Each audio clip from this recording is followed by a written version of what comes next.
um retrato em troca de uma história. É assim, simples, aquilo que Manu Romeiro está a fazer em São Miguel de Acha, onde podem faltar as pessoas, mas não faltam as histórias. O retrato falado está a colecionar os rostos da aldeia e as histórias que elas têm para contar. Mas tudo começou a milhares de quilómetros daqui, em 2014, numa viagem pelo rio Amazonas. Foi a primeira vez que eu desenvolvi isso de uma maneira também ainda muito informal. E foi uma experiência muito positiva, pois era um barco, então as pessoas estavam viajando 4 dias, então as pessoas tinham muita vontade de fazer essa atividade e desenvolvi então nessa viagem de 4 dias esse trabalho. E a partir disso eu falei, não, eu preciso desenvolver isso como uma performance, como uma intervenção num espaço público. E a partir dali então eu comecei a desenvolver esse trabalho em diversas regiões e espaços públicos. Manu atravessou o Atlântico para fazer o mestrado de pintura na Faculdade de Belas Artes em Lisboa e um dia recebeu um convite de uma amiga, cujos tios vivem em São Miguel de Acha, para uma passagem de ano na aldeia. Foi o início de uma paixão pelo lugar e pelas pessoas que contagiou Fábio, que é contador de histórias.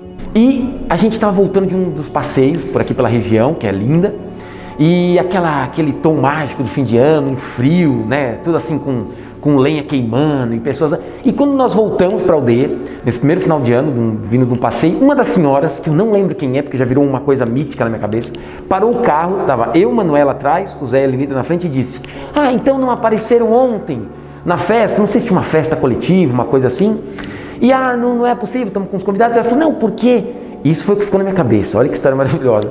Eu fui, mas meu gato não gostou que eu saí de casa, então ele derrubou a garrafa de espumante ou de vinho e bebeu. Quando eu voltei, a garrafa estava quebrada e ele estava bêbado. Olha, quem conta um conto aumenta um ponto, sempre, mas eu juro, na minha cabeça eu ouvi isso daquela pessoa que eu não sei quem é. Eu sei até qual foi a curva, uma curva que tem ali em cima para entrar nessa parte antiga. Então depois disso, depois dessa primeira história, eu acho que eu nunca mais me separei assim de São Miguel. E isso estava 2 anos de nós nos mudarmos para cá. Quando a pandemia chegou e se tornou incomportável continuar a viver em Lisboa, lembraram-se da aldeia e mudaram-se. A ideia que começou lá longe ganhou assim um novo sentido. Eu tinha muita vontade de desenvolver esse trabalho aqui e com um período mais longo, porque eu sempre desenvolvi esse trabalho muito pontualmente, 5 dias, 4 dias.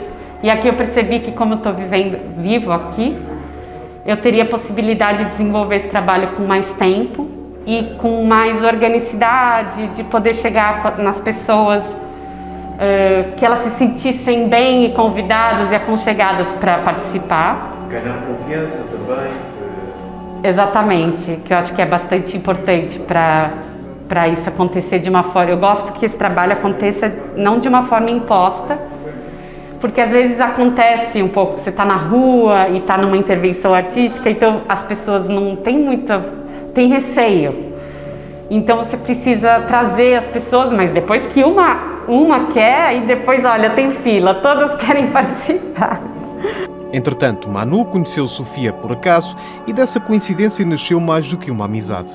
Eu estava na minha casa e vi a senhora a fotografar as minhas roseiras, que uma roseira cresceu imenso e faz um arco lá em frente à porta, e ela estava a fotografar. Depois eu disse-lhe: "Então, o que é que faz? Porque é que fotografa?" Enfim, acho curioso porque vi perfeitamente que era uma pessoa estrangeira, que não sabia sequer que era brasileira. Depois ela disse-me o que é que fazia e eu disse-lhe que também escrevia uns artigos sobre as pessoas, cada aldeia, as mais idosas e outras com algumas curiosidades. E ela disse: "Mas que engraçado, porque eu estou a pensar fazer um projeto assim, e é mais ou menos, a sua escrita pode basear-se para o meu trabalho." E eu disse: "Não, o seu trabalho é o seu trabalho." Entretanto, fomos andando, fomos falando sobre o assunto, e eu disse-lhe: "Olha, podias ir à Junta de Freguesia, porque eles têm a Casa da Cultura e seria um bom sítio para fazeres o teu trabalho."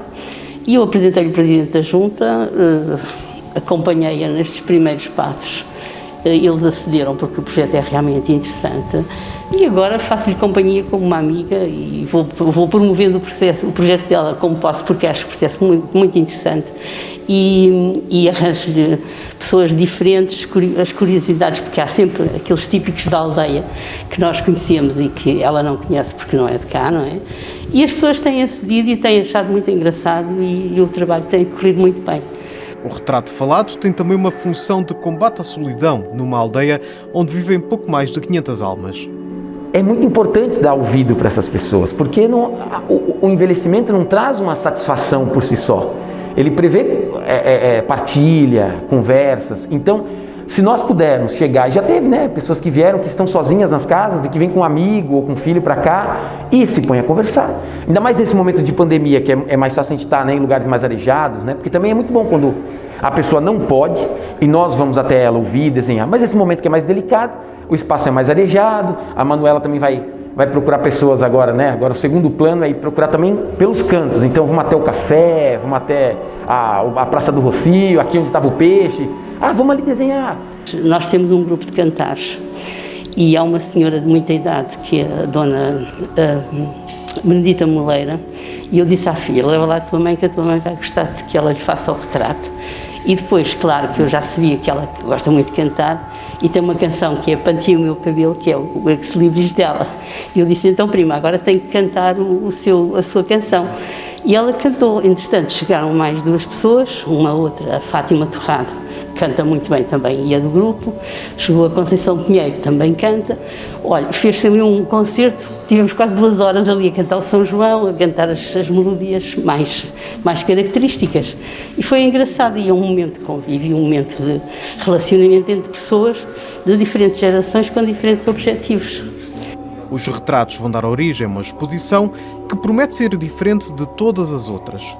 Gostaria de apresentar um grande painel ou um grande tecido costurado com essas pessoas que eu fiz individualmente, que existem aqui individualmente, mas também depois como coletivo, como que essa comunidade também pode existir, né?